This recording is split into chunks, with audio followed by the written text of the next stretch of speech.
Hello friends, today we are going to be making that dress we teased the other week that I am going to wear to my sister's black tie wedding.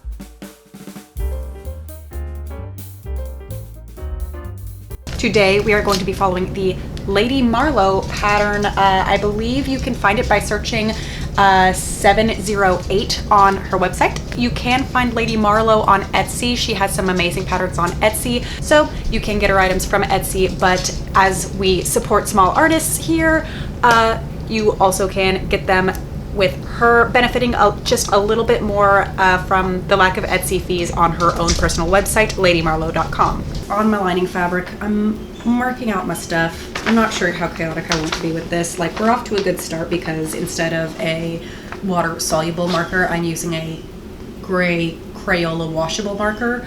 My lining fabric is a thrifted 100% Pima cotton bed sheet, so very nice high quality bed sheet. It has a nice sheen to it on that one side.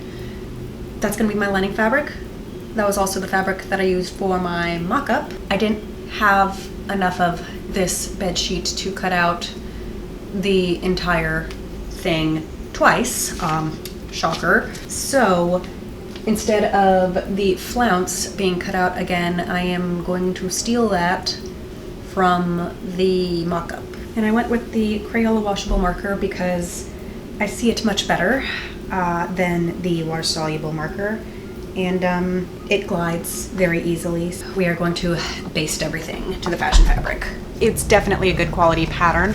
I think that she has them for PDF download for a lower price, but if you get them the printed that she prints, they are very good. Like, I had no problems using this a second time. I could probably make 500 of these dresses before the pattern ever starts to wear down a little bit. I have my mock-up just off to the side. Got everything serged together, and it was very puckery when I got it all serged. After a good iron, it feels pretty good now. It looks pretty good now. I have all of my darts pinned in place. So I'm going to sew up all my darts, not the pleats though. You don't do the pleats yet. I'm going to sew up the darts, and then gonna start getting everything else all pinned in together. I have the flounce cut out of the fashion fabric, and I think I'm gonna wait to take the flounce off of the mock-up and hand stitch that in after giving it a good iron, so that I don't have any, it covers all my seam allowance. You'll see. My biggest design change that was not simply made out of my own ineptitude is that it has what it calls a back loop, I believe, and that is the large butt bow. I understand the butt bow, it's just not the vibe that we're going through, especially as this drawing indicates you are supposed to loop your arms through it, and it acts as a shawl and sleeves, and we're going to be doing what this lady is doing right here and be wearing gloves instead. So we are not going to need sleeves because we have gloves, and we are not going to need a shawl because we made a big furry shawl in the last video iCard above.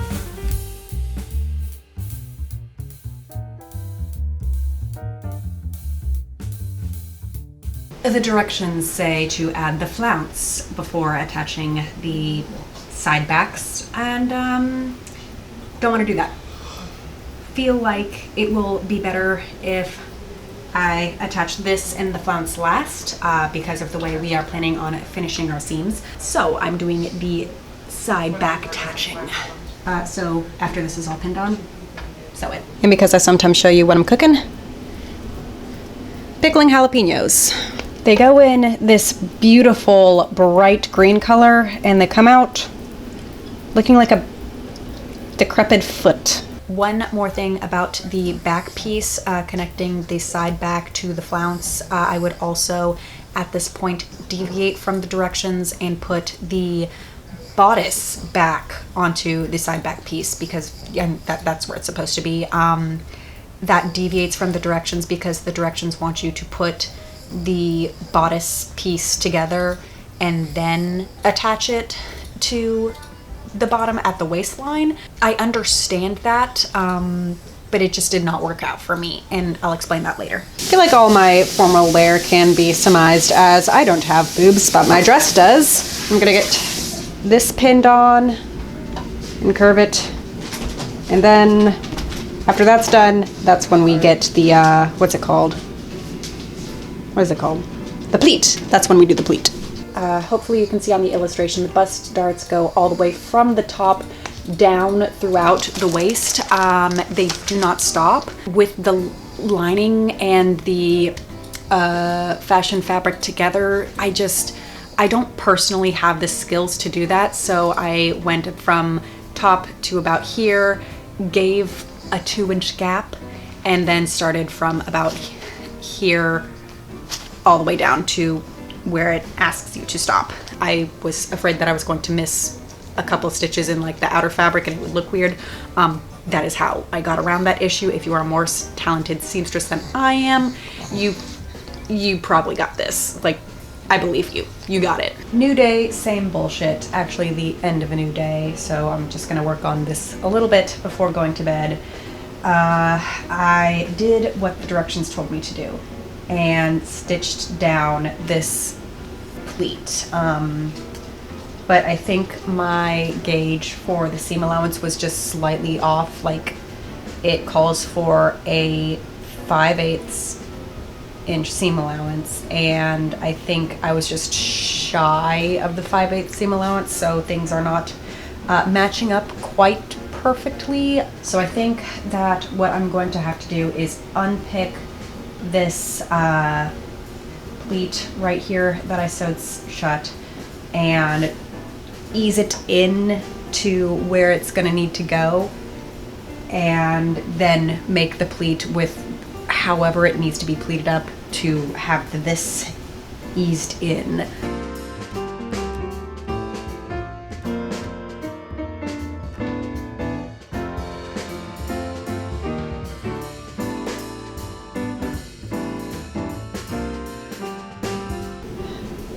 That is bobbin chicken.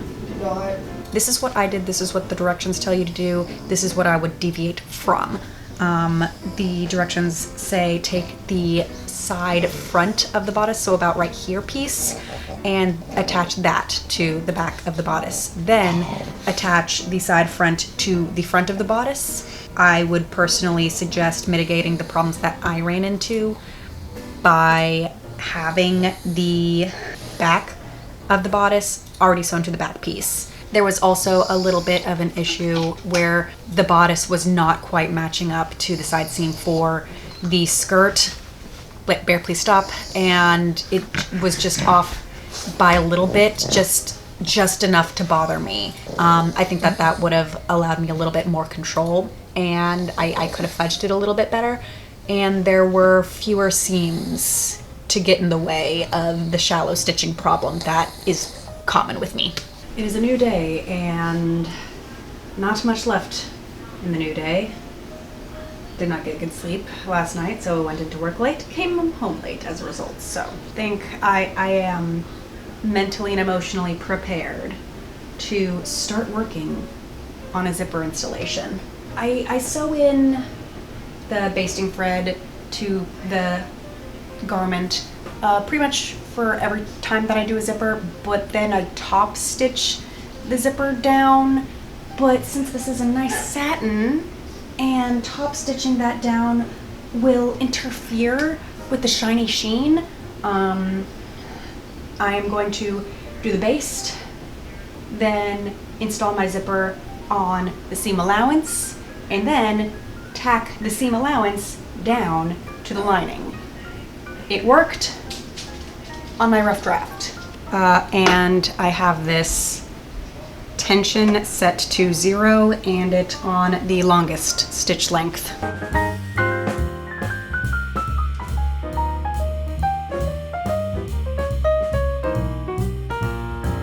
Vintage pattern, vintage zipper. Theoretically, what I'm gonna do, I have it pinned to this side, and I'm gonna sew down only onto the seam allowance here. And then I'm gonna sew down only onto the seam allowance here. And then I will tack it down onto the lining. Weird thing about my zipper installation, I completely forgot to add a hook and eye at the end, and I have no idea why I did that. You can still see the zipper a little bit of gaping, but it's fine. Next, I think I'm going to take the mock-up and amputate the top, probably iron down the bottom part and do this to the flippy, and to have this, the facing, that's what it's called. The directions say not to do a facing, but instead use bias binding, and I feel like there's more things that can go wrong with that than if I steal facing from a mock-up, so. But first, a momming break. The child has requested refried beans and tacos, and more than happy to oblige. This suggests encasing the boning in ribbon that is folded over and sewn together. I did not use that. I just made some tubes. Okay, so since we last left our heroes, I cut off the top part of the bodice of the mock-up and used that as interfacing. You know the word. Oh, spoiler alert, really should not have done the zipper before attaching the interfacing on the bodice part, because that was a little fiddly. Yeah, the people who wrote the pattern know what they're talking about, actually. The flouncy bit, once again, the people who wrote the pattern knew what they were talking about, because I thought that I was going to be a clever duck and remove a seam line by cutting it across the fold instead of the selvage, and that attaching it made it more difficult. Got through it, was more of a headache than necessary. Speaking of headaches though, I'm feeling it. I'm trying to mark out some 2-inch strips on this mock-up. I might as well reuse this fabric to make my boning channels. This is a slight deviation from the instructions because they say use ribbon seam binding, but since I got this and I'm not going to use it, I might as well use it, you know?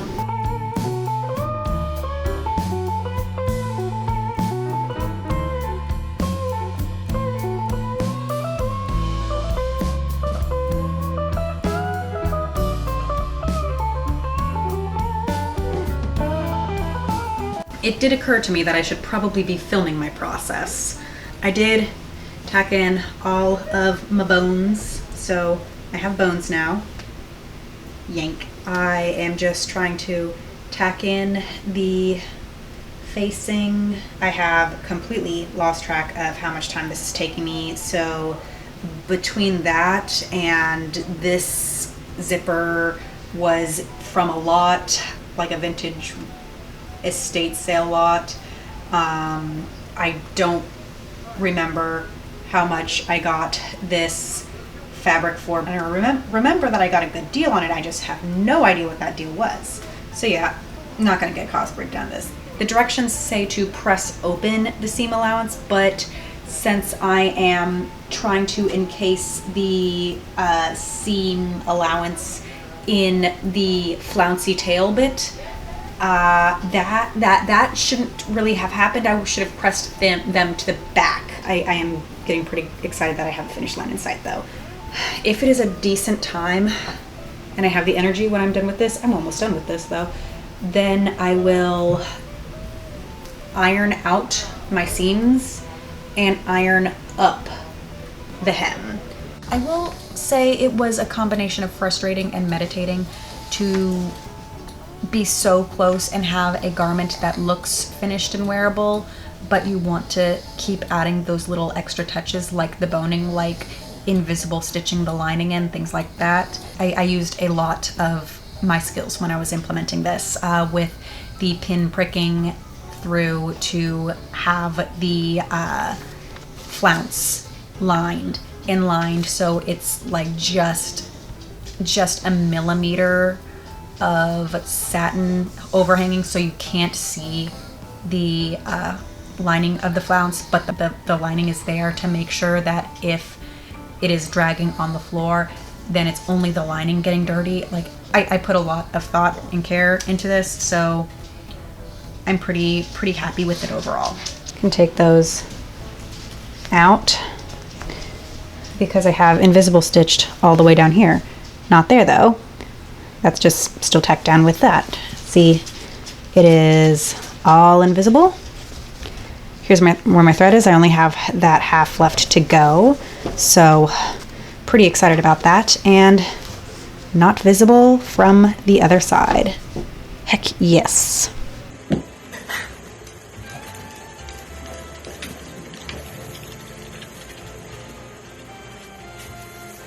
They want to be fancy too.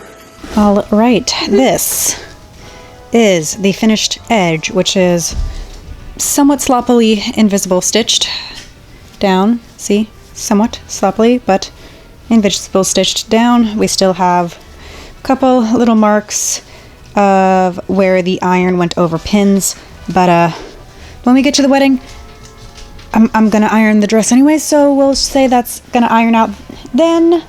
But this is the glorious tail, entirely invisible stitched down. Erwin, you are on my dress. Erwin, you are wet. You smell like a wet dog. You need to get off the fancy dress. You need to get off of... Oh, bud, please. Oh, no. It was just a perfect little toe print right there. Nobody will ever know. It's fine. You're still a good boy. You're still a good boy. Mama love you. So, dress is done. Dress is packed. Shawl is packed. So, we head to wedding-y, vacation-y plans. Yay!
Yeah, we just went rock climbing, and at this point I am very glad I chose to pack gloves.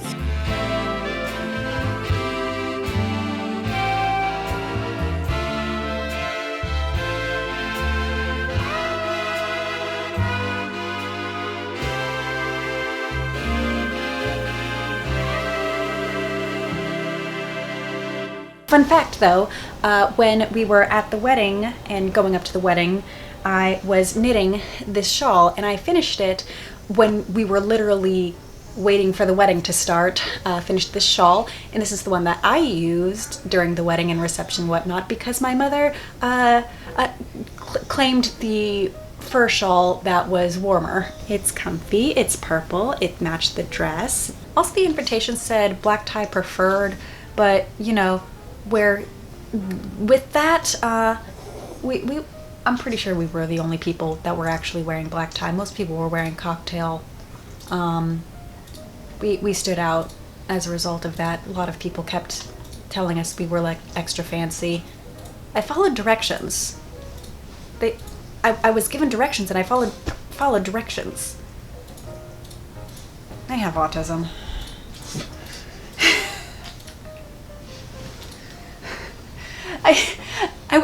I was given specific instructions. I was given specific instructions and I followed the specific instructions there.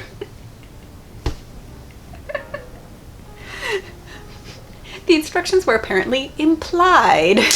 Overall, I am very, very happy with this dress, though I unfortunately cannot give you a cost breakdown because I do not remember where I put my receipt that had the cost of the fabric on it. The zipper came in a lot, and lining was a thrifted bedsheet. I will just say this outro, and then you can have the squeaky toy, okay? I do have another sister getting married in a couple months. It is an Indian wedding and therefore requires many dresses. I'm just gonna buy one for that one instead of making it. So if you have any questions, comments, or concerns, what would you change about what I did? And would you actually add on that butt bow? Let me know down in the comments with any questions, comments, or concerns. New videos should be out on Fridays. Not very good with that lately though, so feel free to like this video, subscribe, and hit that bell icon so you know when I actually do post. Like always, stay happy, stay healthy, and we'll see you next time. Bye! Aw, how about if you be on the bed and licking things, then I lick you. But you like that? Hello friends, today we are going to be making, oh my god.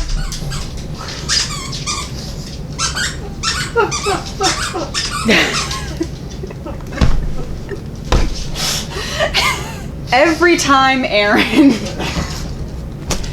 Every time.